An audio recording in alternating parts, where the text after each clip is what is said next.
Hare Krishna. Oblation in the sacrificial fire is literal, metaphorical, and transformational. So, the Bhagavad-gita talks about the concept of yajna repeatedly, and especially in the fourth chapter.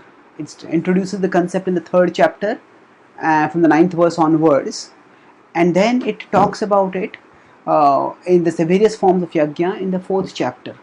From 4.23 onwards, the various conceptions of yajna are talked forward. From 4.23 the mention comes, then 4.25 onwards till almost 4.33 the various yajnas and their consequences, their forms and their understanding and their fruit, all this is talked about. So when Krishna talks about the yajna, what is he referring to actually?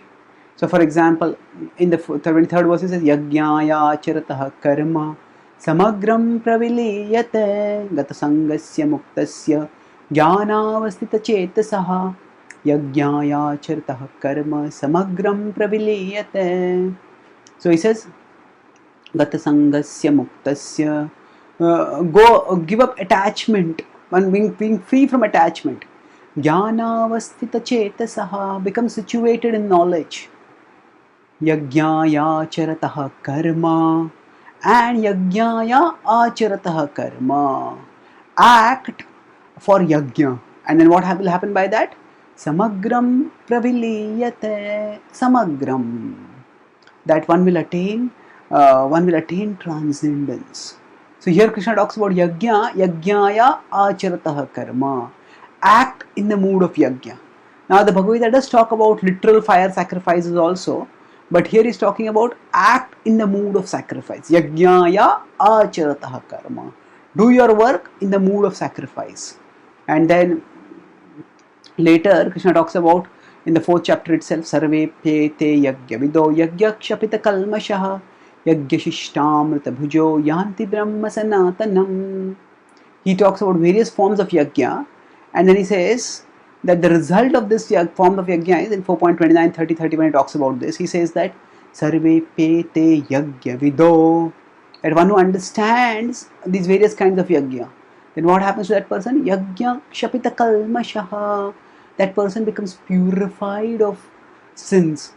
Kshapita kalmashaha, and yajna shishtamrita bhujo, that person gets the fruit of yajna, yajna shishta amrita, nectarian results of yajna gaze, and yanti brahma sanatanam, and thus the person attains the supreme spiritual reality, yanti brahma sanatanam.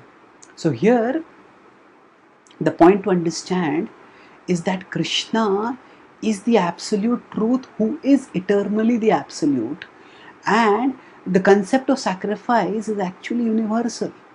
The sacrifice means, say, when we work in life, a mother sacrifices to take care of the child. When we work in society, we offer respect to our boss. In military, we offer people, the cadets offer respect to their superiors, and we negotiate and navigate in a the reality which has multiple levels of power and different people at different levels of power.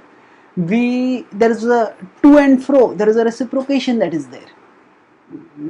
So that same reciprocation, which is sacrifice, is a common principle even in our day-to-day life, wherein we do something which we may not normally like to do, but we do something for someone else and then we get something else in return.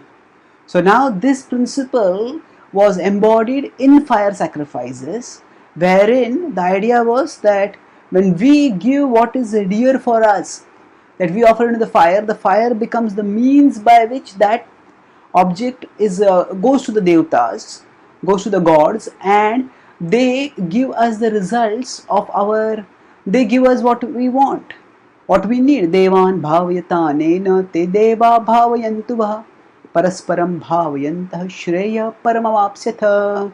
Krishna talks about this in the third chapter of the Gita.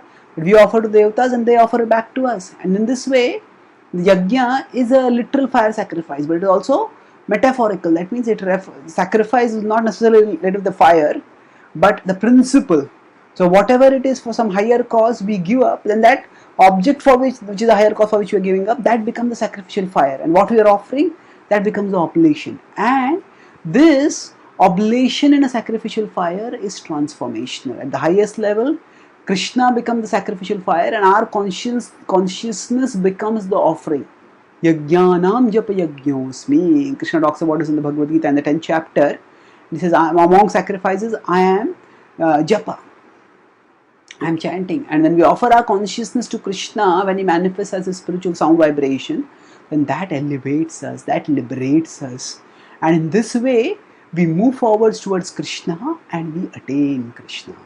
So, it's transformational in the sense that when we sacrifice for a higher spiritual cause, then our consciousness becomes transformed. Yajna kshapita kalmashaha, we become purified of the selfish desires that constrict our consciousness and keep it trapped at the material level. And our consciousness becomes elevated and liberated, and thus we attain the eternal happiness that comes from pure love. So the conscious act of sacrifice purifies us and releases us in the constant joyfulness of pure eternal love for Krishna. Thank you. Hare Krishna.